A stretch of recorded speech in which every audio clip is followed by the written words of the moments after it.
I don't think I have enough here for a full episode, but famous last words. Maybe I do. Anyhow, today is September 21st. Does that mean it's the first day of fall? Maybe it does. I think it does.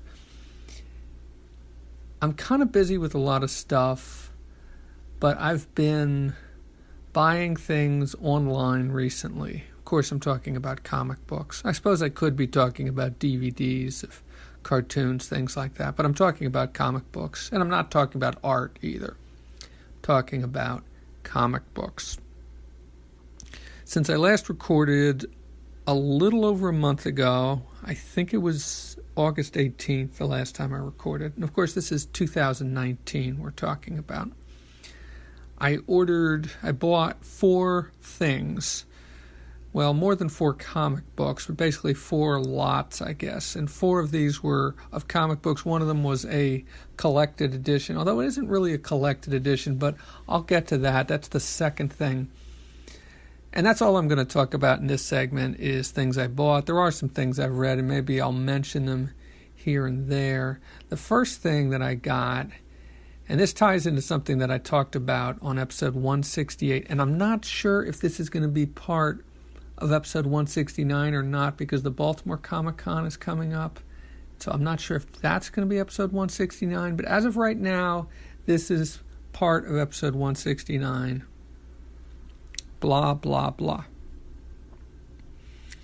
The first thing I bought was the 7-issue miniseries that collected the Denny O'Neil, Neil Adams run on Green Lantern, titled Green Lantern, Green Arrow. This came out in 1983, and yes, I know what you're thinking if you listen to episode 168. Don't you already have these in the collected edition? Yes, I do, but if you listen to that episode, then you know a couple things.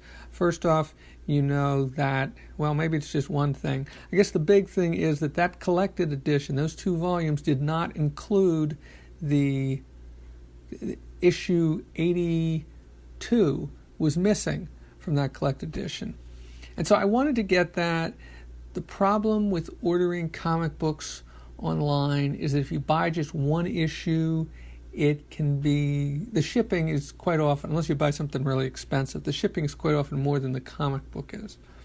Anyhow, I was kind of interested. There is another thing about the collected editions, and that is that they have some notes from the people who put them together or the people who worked on them, and I don't have them in front of me right now, so I'm not sure exactly who did them. I think one was Mike Barr, and the other was Denny O'Neil, if I remember correctly. I think issue 1 was Denny O'Neil, and issue 3 had a piece by Mike Barr about this run on Green Lantern or Green Lantern, Green Arrow. Although the book, the original run of issues, was originally just Green Lantern. So that's a couple reasons why I wanted to get for that missing story from number 82 and for these text pieces, which I don't think were reprinted. One of them might have been. I know the Mike Barr piece was definitely not reprinted in the collected edition. Now, the one thing I will say is that the size of the type in those pages of that Denny O'Neil piece is really, really small, and my eyesight is really getting to be bad. I do not appreciate that, the fact that the print is that small. But still, I wanted to read these. So I went online, I was looking on eBay. I wasn't going to pay, an exorbitant price. I found somebody who had it on sale for something like $18.95. It was a little more than I wanted to pay. I've been known to bargain with people online to, sometimes they'll have that make an offer button available. So I made an offer, and I just said, how about $17.50? And it was free shipping, so it was just $17.50. So he said, fine. So I paid him. He shipped the books to me. I got them. They looked great. I didn't flip through them. I just, kind of looked at all the covers because they were in plastic. I didn't think anything about it. They all looked great from the outside. And I left him positive feedback. And about a week later, I pulled one of the issues out and I was flipping through it, and then I smelled something. And I put the book closer to my face and I sniffed it again, and I'm pretty sure it was smoke is what I smelled. And then I proceeded to go through all of the other 6 books in that run, and they all smelled of smoke. I wasn't sure what to do. I mean, I'd already left positive feedback for this guy. I could complain to him. I could ask for my money back. I wanted these issues, and they were in great shape, with the exception of the fact that they smelled like smoke. So what I have done since then is I have put them out, and I'm airing them out, and it seems to be working. It seems to be working. So what I do is I put the books out, I leave them on the first page, and then I wait 24 hours, and I turn the page to the next page. And I've been doing that for at least a couple weeks now, maybe 3 weeks, I'm not sure. So it seems to be working. It seems that they seem to be getting better. I'm definitely not going to put them back in those bags that I got them in, because they're probably those bags. I don't know how I can clean those up, how I can air those out. Those things are so small, so tight, and the backing board's the same thing. I'm not going to use those backing boards or those bags again. And one other thing, and I think I did mention this in the write-up that I did on the Green Lantern, Green Arrow run at DaveTalksComics.net, is that I talked about these being exact reprints, I don't know if I said exact reprints, but certainly more faithful than some of the later reprints. And it's possible that they are, but they are not. They're definitely not exact reprints, because they were recolored for these collected editions, for this run, this 7-issue run of comics. And the coloring is very nice, but it's not the exact. But of course, if you want the exact, you're going to have to get the original issues, and those can be quite expensive. Some of them are not exorbitantly expensive. I mean, you can get them for like $30 or something like that, but some of them are like hundreds of dollars. Like, I think the first appearance of John Stewart, and the first issue of this run, and there's the drug issue, or issues. I think that's a 2-parter. Anyhow, I think it's time to move on. Okay, the next thing that I ordered, I was thinking about the series, the short series, which I have only read 1 issue of, and that's because it's the only issue I've had. And this was called, when it was in comic book form, it was called Comic Book Comics. And then in the collected edition, I believe they retitled it The Comic Book History of Comics. So I have issue 4 or 5 of that. It's the one that kind of looks like that first Fantastic Four cover from Fantastic Four number 1. And I've read it, and I enjoyed it very much, but for whatever reason, I've never gone back to pick up the rest of those comics. And I have more than just that from those Fred Van Lente and Ryan Dunleavy are the guys who did that, because they also did this series called Action Philosophers before that, which I did buy. I even have an Action Philosophers t-shirt, which I bought from their website, from their publishing company called Evil Twin Comics.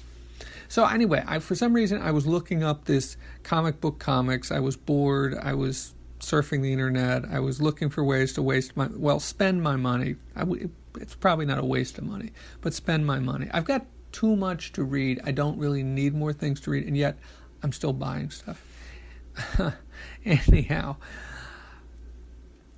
So I was on Comic Book DB, and so I click on the publisher's name because it's a link, and that gives me a list of all the comic books that they have been associated with. And it's not a very long list for Evil Twin. But one of the things they've been associated with was something called Awesome, the Indie Spinner Rack Anthology. And this came out in 2007. So I did a little research. There's actually 2 of them. They had, this is one of these anthology books that, like, nobody gets more than, like, maybe 5 or 6 pages. And it's just packed with, like, lots of little stories. I have a few others like this, like, I think it's called Lo-Fi or something like that. Who was it? That the guys from, well, it was through 11 O'Clock Comics podcast. It was somebody on the 11 O'Clock Comics message boards that pulled this together. And I got a copy when I was out in Fort Wayne at the Appleseed Comic-Con from, I believe it was John Westhoff who gave it to me. and I am blanking on the name of the small comic book company that they have. But I think that's where I got that. Possibly I've got another one, something about, I've got a few of these anthologies of indie creators doing things. Sometimes it's just like 1 or 2 pages a piece. Sometimes it'll be 5 or 6 pages, but it's not full stories. Anyhow, there was some work in there by Fred Van Lente and Ryan Dunleavy, and I was looking through because on Comic Book DB it showed all the creators who worked on this book. So among them, I noticed Chris Schweitzer had something in there, and there was a number of other artists, creators, whose names I recognized. And so I looked on mycomicshop.com, and then I looked on eBay, and I found a copy for cover price, which is $15. I think that's cover price. Well, that's what I paid, or $14.95. And I think that included shipping, too. I think shipping was included for that price. So I've ordered it. I've got it. I've started to read it. It's a fun little book. It's nothing serious. It's if you're looking for something long narrative, it's not the thing for you. But there are a lot of names in there that I recognize now. A lot of creators who I've run into or I've gotten stuff from at places like SPX or Heroes Con or maybe even Baltimore Comic Con. So it's a fun little book. So I'm working my way through that. The third thing that I got is something that I had not heard of. Let's see if I can remember exactly how I came across it. Oh, yes. Now I remember. Yes. So I was listening to Word Balloon, and John Suntress has been reposting some of his interviews from way back when. And one of the interviews he did way back when was with a creator who unfortunately passed quite a few years ago. And that is Mike. Is it Mike? Yeah, it's Mike Wieringo. Wieringo, I think is how it's spelled. And I listened. I'm pretty sure I heard it back when it was first published, back in like 2005, 2006. And if I didn't hear it when it was first published, I certainly went and looked for it, because way back when Word Balloon first got started, it was a website. It wasn't a podcast in the sense that there was a feed where you could subscribe and the new episodes would show up and you could download them or you could stream them. He just had all of those episodes on a server and you could download them from his website. And I think it was like 2007 or something like that he finally got Word Balloon up on iTunes. So I probably listened to it back then because I did buy the first several issues of Mike Wieringo's run on Fantastic Four that he did with Mark Waid. So I'm sure I was interested in listening to it, and I'm sure I listened to it back then. I don't recall at this point if anything jumped out at me as super familiar, because sometimes I'll hear something, I'll be like, I've heard that story before. I know that story. But I don't remember anything like that from this listen through. But anyhow, where I was going with this was, so I got into looking into what was Mike. I just looked up Mike Wieringo on Comic Book DB because I wanted to see what some of his earliest books were. And the publisher was, I was not familiar with the publisher who did the book that he first did. I went and I looked for it. It was called Modern Comics. And then I did the same thing I did with Evil Twin. I went to see what else did Modern Comics do. And one of the titles was something called Bathroom Girls. And it just sounded, I was like, okay, I got to see what this is. Now, they only had 2 issues of Bathroom Girls there. There's more than 2 issues. At the time, there was only 2 issues on Comic Book DB listed. So then I went to mycomicshop.com because sometimes they're a good resource, not always for indie comics, but sometimes they're a good resource for information about the contents of comic books, like summaries of the stories, or this is part 1 and part 2, part 3, which you can't always find on Comic Book DB or on Grand Comics Database. So sometimes it's good to go, especially with the Marvel and DC. and sometimes some indie books as well. So sometimes it's good to go to my comic shop. So anyhow, I found the issues at my comic shop. I was still curious, so I went to eBay. I looked on eBay. I found a complete set for, well, it was an auction, so it wasn't a buy it now, but nobody had bid on it yet, and it was ending in a couple days, and I think it was something like $3.95 for all 5 issues of Bathroom Girls. And from looking at the covers, it reminded me of Love and Rockets, is what I thought of. It also reminded me a little bit of Blue Moon by, what is her name? China. Is that her name? China. I should look this up. Blue Moon, because I know I have this. I've read. It's possible there was more, but I've read all 4 of the collected editions. Let's see. Not Blue Moon, Blue Monday, which is by, hold on, click. Well, her name then was China Clugston Major. I think she's changed her last name since then, and I'm not sure what it is now. Anyhow, Blue Mondays is a book that I enjoyed reading. It's kind of a teenage romance type book about a bunch of girls running around, and they've got some friends who are guys, and kind of the adventures they get into. Anyhow, that's what this looked like based on the covers. It also kind of reminded me from the looks of the characters of Love and Rockets. Another series that it makes me think of now that I have it, and it just jumped out of my head. I don't remember. There was something else. I think there was a third. Oh, I know what it was. From looking at it, one of the characters kind of reminds me of one of the characters from the book that Terry Moore did, the long-running book that he did, which I wasn't crazy about, and I gave it a good 15 or 20 issues before I finally gave up on it. Let's see, do I have those still, or did I think I got rid of those.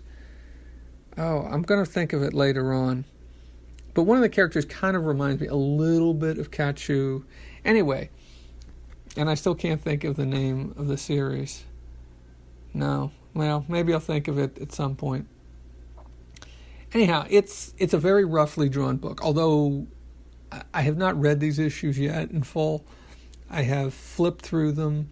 The creator was fairly young when she did them. Yvonne Mojica, I think is how it's pronounced. I love the cover to the second one. You should look them up online. They were not only the first 2 issues were shown on Comic Book DB. There's actually 4 issues in the run. There's a 5th issue, which is a holiday special, which is not numbered. All of these came out like between 97 or 98, I think, and 2000. I have updated Comic Book DB, so now you can find all 5 of these issues on Comic Book DB. I've uploaded covers for the ones that did not have covers uploaded. I didn't add a lot of information. I added like the titles for the issues, and I put the creator's name in there.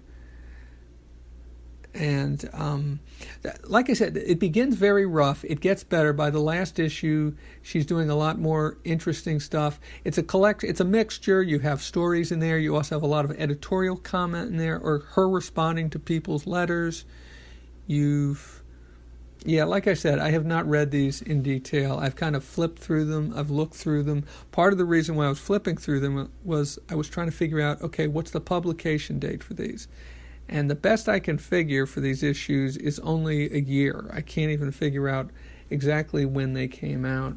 One interesting thing is that she was at SPX, but before I went to SPX. She was at SPX, I think, in like 98 and 99. I didn't go until, I think, 2002 for the first time. And so she was probably there for the first couple years of SPX, because I think either the first or the second year that I went, I think, was the 5th year that the convention had been held. Including shipping, it cost me $7 for the set, all 5 issues, which seemed very reasonable. Okay, it's a little more than $1 an issue, but still, I don't know if I'm going to love these. I think they're interesting. I think I like the energy in these. And it seems like, she was somebody, the creator was somebody, maybe she still is, who acted, who was very, I don't know how to put, I'm not sure, let's see, okay, I'm fumbling with words here as far as how to put this. Somebody who had a very definite ideas, or maybe not always definite ideas, but she didn't appreciate the way people tried to push her, the directions people tried to push her. And so I get the impression she was somewhat rebellious. And that certainly comes across in the comic books. Her main characters, at least from their appearances, it looks like a fun read. I don't know if it's going to completely connect with me. She is still very active. If you look her up, Yvonne Mojica, it's Mojica is the last name. She's got a website, YvonneMojica.com. There's also a website for BathroomGirls.com. Now, it looks at first like you can buy the issues through her. They're all sold out. If you click on the links for that, it'll say sold out. But you can find these on eBay. You can find these at mycomicshop.com if this is the sort of thing that interests you. And I think I've probably said about enough on Bathroom Girls for now, until I've actually sat down and read these issues and made some notes. Yeah. Okay, the last thing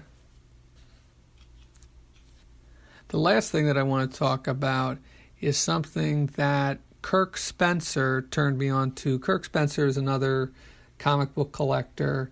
He is somebody who I follow, and I think he follows me on Twitter.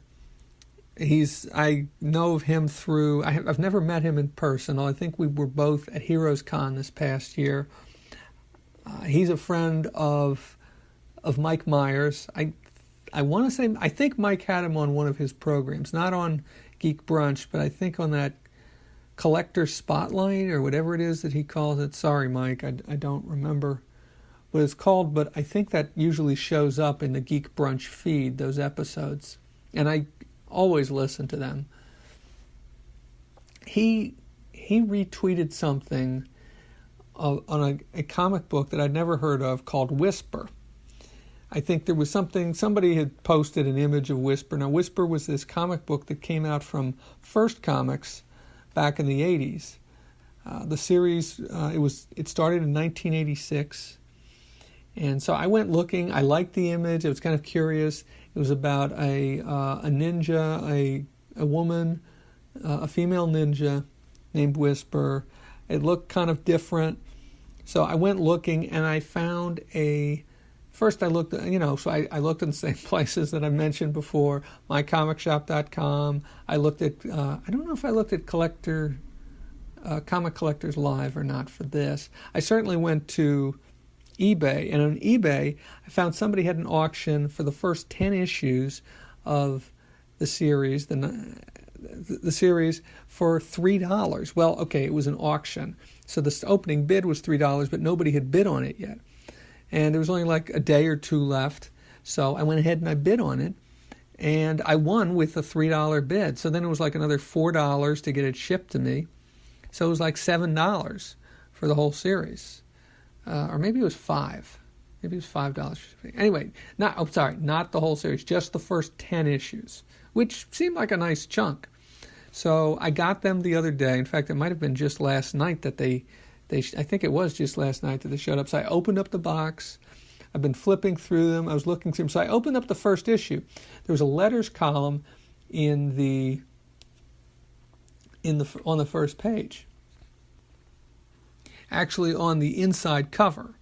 So I started to read the first letter, and I noticed they were saying something about, I thought that I had bought the first appearance of this character, that there wasn't anything that preceded it. Well, they make some reference to a series called First Adventures, which, as I found out from doing some research, that this was an anthology series that Whisper appeared in. Whisper being not only the title of the comic book, but also the main character. But I guess that's true of a lot of comic books. So I looked into it, and First Adventures was this 5-issue anthology series, also from First Comics. So now I realized there's something that comes before this. So, and then I was doing a little more research, and I found out actually that wasn't the first thing. There was actually a 2-issue series at Capitol Comics, I believe it is, which started it off, and then there was a 1-issue special. Then it moved to First Comics, and there was and I believe that those 3 issues, the 2 at Capitol plus the special at First, completed that story. And then it did not get it. I believe the 2 issues came out in 1982. The special came out in 1985. The 5 issues of First Adventures also came out in 1985. And then in 1986, they started an ongoing series which ran for something like 37 or 38 issues. So I have not bought any of those other issues yet. I'm debating whether to get them or not. They're not going to be extremely expensive, but I'm just not sure if I should maybe read some of these issues first. That's probably the best thing to do. Read some of these before I decide if I want to buy any more issues, before I want to go back and get the original. Not that they're going to be, they'll probably be something like $2 a comic or something like that. Even with shipping, I don't think, maybe $2.25 an issue. Based on my research, it looks like Stephen Grant created the character. There are a number of different artists who've worked on the character, Norm Brayfogle among them. I'm curious, and I think the cover of the original was done by Michael Golden, another artist whose work I like very much. So, we'll see. I'll probably read some of these, maybe the first arc in the 1986 ongoing series, before I decide if I want to go back and pick up the origin, or the original, 8 issues that I'm missing that precede the first issue of the 1986 series. But that's about it for right now. I don't know what else I might buy, but that's it for what I bought since I recorded, since late August, mid-August of 2019. Before I wrap up this episode, I should probably say that this is episode 169 of Dave Talks Comics, and this is my podcast where I talk about comic books, cartoons, and comic book conventions. All past episodes can be streamed or downloaded from the program's website, davetalkscomics.com.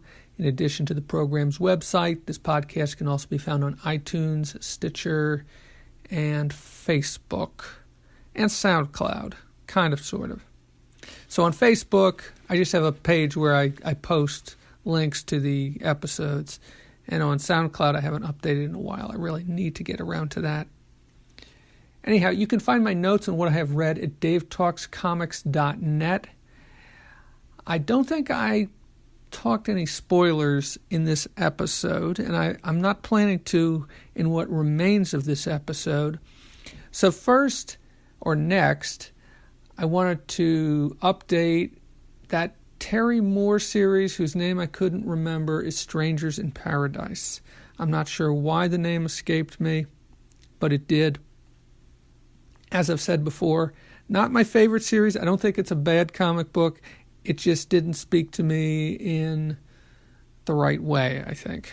Something like that.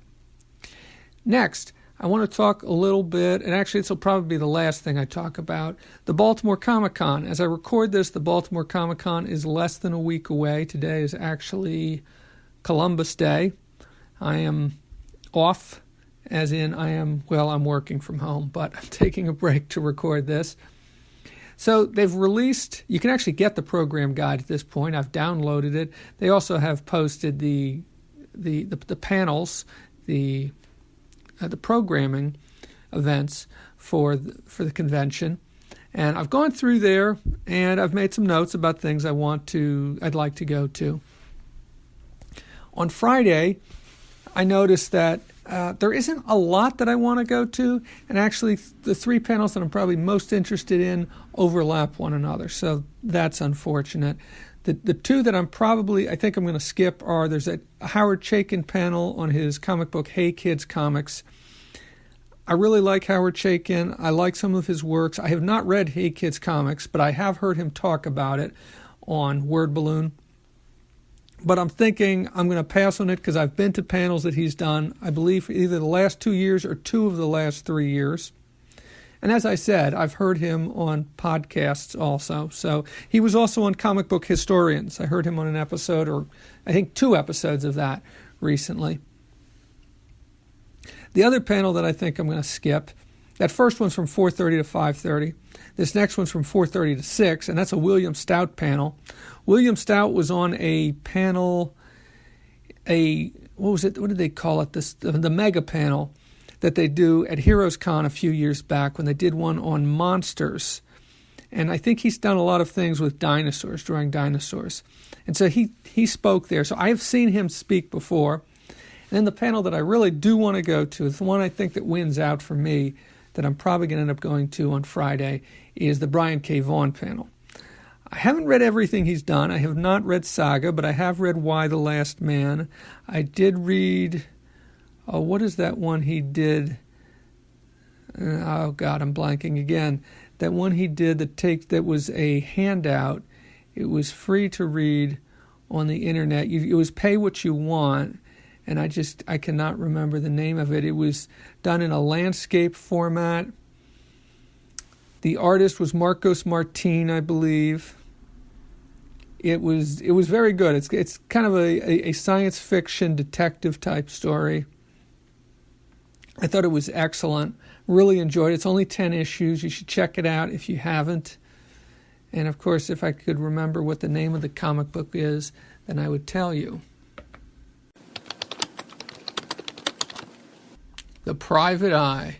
That's the name of the comic book. Yes, it was very good. Of course, I love Marcos Martin's work, and I've enjoyed I think I've enjoyed all of Brian K. Vaughan's stuff. He also did a Doctor Strange miniseries that I liked very much, Doctor Strange: The Oath. I have not read that in probably since I first got it, probably a dozen or more years ago. But I thought that was very good. And that was also drawn by Marcos Martin, if I remember correctly. I believe so.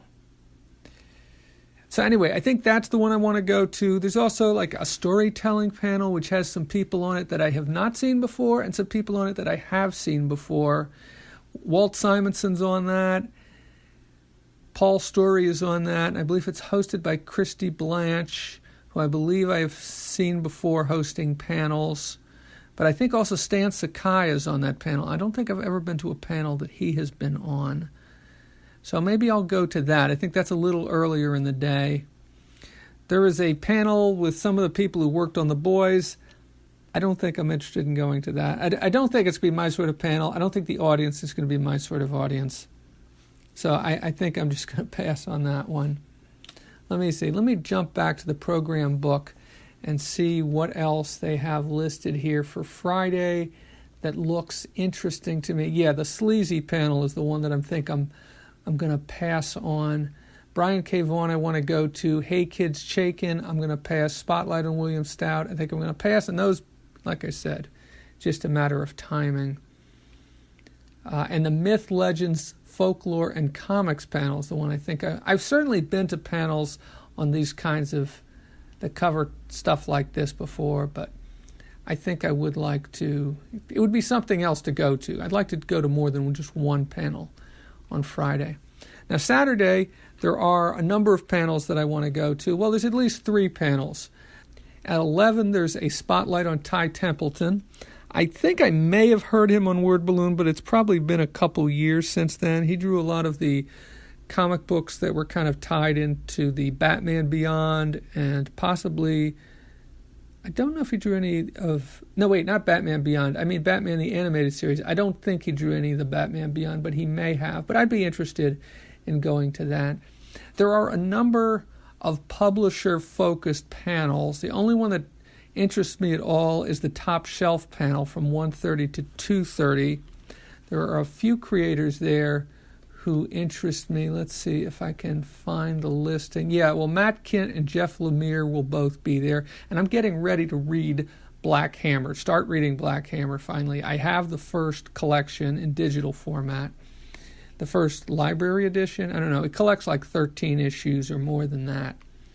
So I'm interested in going to that. I think I'm going to pass on all of the other publisher panels. There's a Garth Ennis panel. I think I'm going to pass on that. I've enjoyed some of his war comics, but other than that, I don't think I've found anything else of his that I've really enjoyed. And I haven't tried everything, but I think I've tried enough. Most of his I did try The Boys, the first issue, and it really didn't speak to me. It's a little too over-the-top violent for me. There is a panel on Black Sad that I want to go to. Black Sad is also the feature for the Baltimore Comic-Con does this yearbook thing where you buy this book, and I don't know, it's like $20 or $25, I think. And then there are drawings in it, I think usually on a theme, because that's certainly what the case is this year, from different artists. And then the idea is you're supposed to go around and get signatures from these artists. They tell you which tables they're at or which booths they're at. You're supposed to go around and get as many signatures as you can. And I think then depending on how many signatures you collect, you can get prizes, or you can, I think. I've never actually done this. In all the years that I've been to the Baltimore Comic-Con, and I think this is going to be my 9th year at the Baltimore Comic-Con. I've never done this, but I really like Black Sad. I really enjoyed the story. I read it over 15 years ago when they first published it in the U.S. It's a Spanish comic book about, once again, another crime story with anthropomorphic characters who I think, well, the main characters look kind of like cats. I think the main character kind of looks like a Black Panther, and there's some other characters who are cat-like, and I think there are some who resemble other kinds of animals, but anthropomorphic. In other words, kind of looking somewhere between human and animal-like. So the panel's title is Black Sad Baltimore Comic-Con Yearbook Panel, but in the description it sounds like it's going to be more about Black Sad. And in addition to having the artist of Black Sad, let's see, is it Juanjo Guarnido? I think that's how it's pronounced. They're also going to have Tom Zoller, Greg Hildebrandt, and Mark Buckingham. So I'm thinking about going to that one. That's another panel that I'm thinking about going to on Saturday. And I think that's about it. I'm kind of surprised there's really nothing late in the day that interests me. Nothing after that one ends at 2:30. Oh, whoa, I just noticed. The Black Sad panel and the Top Shelf panel are scheduled at the same time, so I'll have a decision to make there. Okay, and just as I'll have a decision to make if I want to buy the yearbook when I get there. I'm certainly thinking about it. But that's basically it for Saturday. Let me see if there was anything else on Saturday. There's an art auction. There's an art auction preview. There are a number of panels by Andy Schmidt of, he runs a service, I can't remember, Comics Experience. I think that's his service for teaching people how to do comics. And I think he's got other people working with him. And I believe there are panels on all 3 days about writing and drawing comic books and I think the focus is mostly on writing comic books and producing them, the production, but I don't think it's as much on the drawing side of it, but there may be some. So let me see if there's anything else on Saturday. I don't think so. Like I said, there's a number of panels there's a Jim Lee panel. I'm not really interested in that. There are, actually I think it's going head to head. No, I don't think it is, but still, I don't think I'm going to go to that. It's a little sad there aren't more panels this year that I'm really interested in. Now, on Sunday's panels usually don't go as late as Saturdays do. And they do have panels going up until like 5 or 5:30 on Saturdays. Just after 2:30, there's nothing that really interests me. The earliest panel that I'm thinking about going to is the Coffee and Comics Baltimore edition panel. And I'm really not sure what to expect from this. It says, bring your own coffee or tea and join us for a candid chat on what's hot and not this year. So, I mean, that could be anything in comics and pop culture. I'm not sure what to expect from that. I'm not sure if I'll stick around for that, but I might go to that. In that same room, right afterwards, there's a panel on the art of inking with some people, some of whom I've seen before, some of whom I haven't. Oh, Mike Royer's going to be there. I saw him at Heroes Con this year. Tom Palmer, I saw him at Baltimore a few years back.